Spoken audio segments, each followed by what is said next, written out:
My name is Joy Waldinger. I'm a visual artist. I am a writer. I am an educator. I am an activist. I wear a lot of different hats depending on different things that I'm doing, but I'm very interested in a lot of different things and very passionate about the arts. Regarding writing, I have been writing since at least second grade. I recently found some old journals that were at my mom's house that were collecting a bit of dust in her attic. And these journals hold stories that I wrote with my mom, where we used some of my vocabulary words, spelling words, when I was in grade school. And it was a way for me and her to bond together at the kitchen table, learn about grammar and storytelling. As a youngster, I really did struggle with reading, even though my mom was a reading specialist, which is the ironic part. But she was really, well equipped to help me kind of get on track. I was doing Hooked on Phonics and doing these silly little writing sessions with her at the kitchen table. They didn't always just involve writing, they involved visuals as well.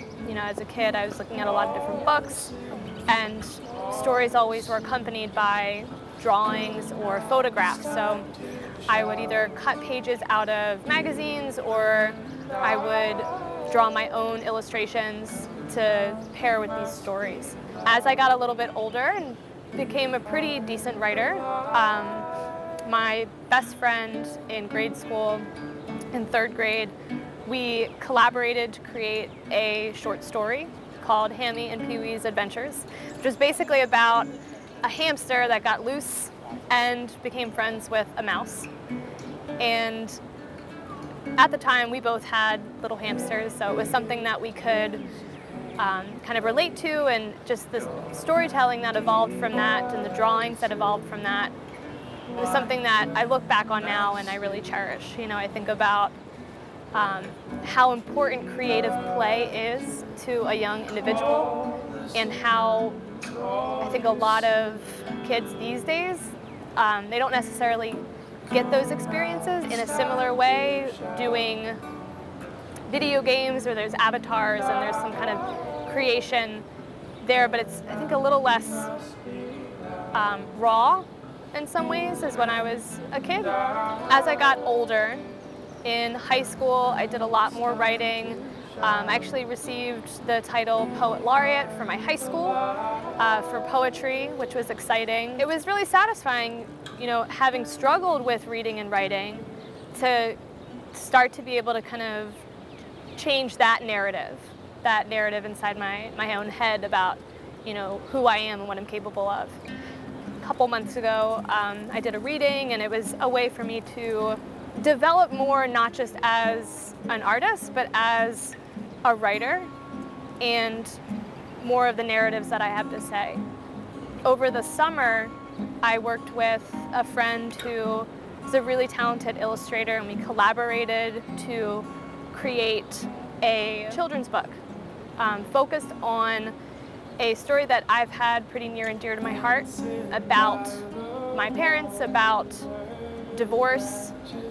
And it's interesting writing a children's book with that topic in mind. You hope that a kid doesn't have to experience something like a divorce, but the reality is that a lot of kids, do experience that at a young age, and they see families change or drift apart. So the purpose of the book was to kind of be a catharsis for myself, but then also to bring hope to people who are struggling with that, or trying to make sense of that concept of divorce.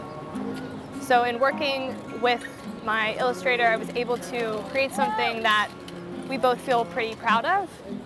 And I'm currently working on a full-length novel with some of the same concepts, big concepts of divorce, of health, and of family dynamics. So it's something that I've looked at closely with my own family, And the piece stems from my experience, but it's going to be put out as fiction. So I'm drawing from some real life events, but there is a freedom with fiction that I really have embraced, and I really enjoy kind of the exploration of some other possibilities. So as a visual artist, I work with a lot of different materials: photography, painting, collage, mixed media, film, really experimenting with a lot of different means of probably making the same message, but in maybe different ways and reaching different audiences. So there's definitely a lot of overlap with my storytelling and my writing and my visual art. So I definitely had the kind of thought that I would be someone who'd do something creative with their profession.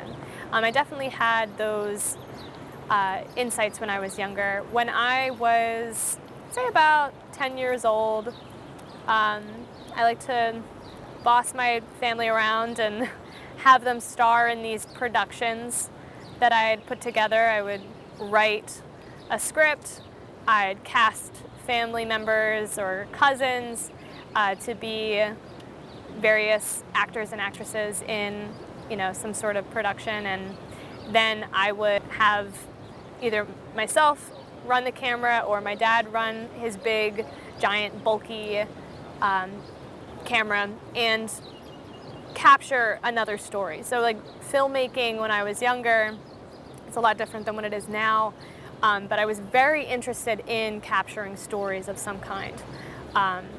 When I was younger, the story I'm referring to is called Adventures in Space, and it's just a little silly story I came up with when I was a lot younger and really into NASA and exploration and the cosmos. And it's interesting because a lot of the imagery that I draw upon as, an older person, an artist, definitely comes from space, this kind of cosmic imagery, stars, sun, moons.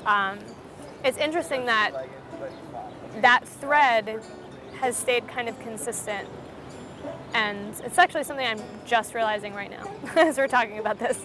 So I definitely find inspiration from nature, from the world around us, from planets beyond, from space beyond. I definitely think that I've always been a very curious person.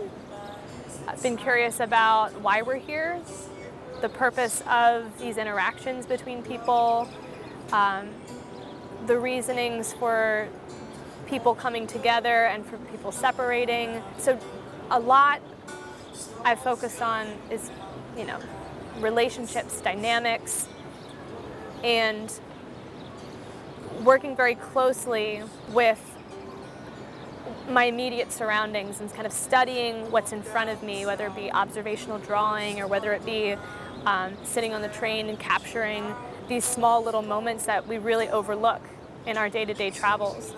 Focusing on that detail, because I think for some reason there might be some more understanding in those moments that make the bigger picture make sense. I think that's part of the human condition. Since the dawn of time, since humans have evolved to have consciousness, we've asked those key questions of why are we here? Where is this leading to? And I have my own theories that have shifted and changed over time. It's interesting that different mediums, different forms of art, whether it be film or writing or visual art, those are all ways that you can explore some of those big essential questions. And I think it's something that we'll continue to do as humans. I mean, we'll continue to question and to probe.